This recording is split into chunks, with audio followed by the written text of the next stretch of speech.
Стотици распрснати делови, авионски тркала и неколку покрупни парчиња е се што остана од Ербасот А320 паднат во бездната во подножието на француските Алпи.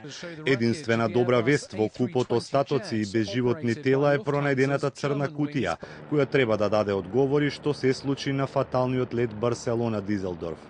Според информациите што ги имам, црната кутија е оштетена, но употреблива. Сите теории ги следиме внимателно без да избрзуваме со заклучоци.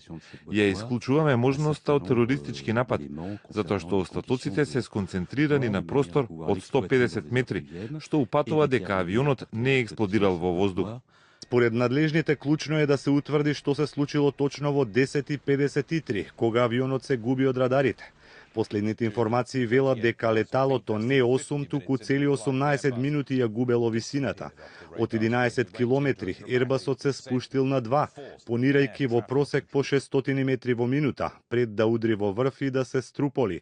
Идентификувањето на жртвите оди тешко. Се уште неофицијално 72 се германци, 49 мина шпанци, 3 британци, јапонци, турци и австралици.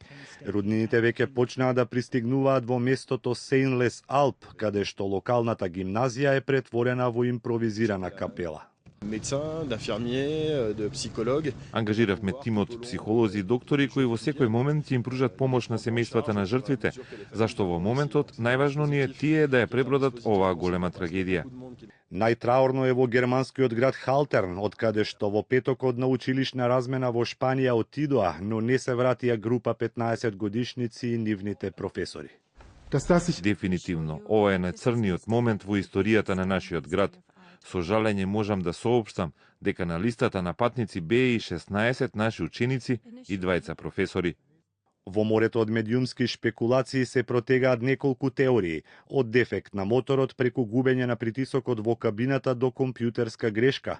Германските медиуми објавија дека повеќемина пилоти на Germanwings синоќа одбиле да се качат во своите ербаси, поради што биле откажани повеќе летови.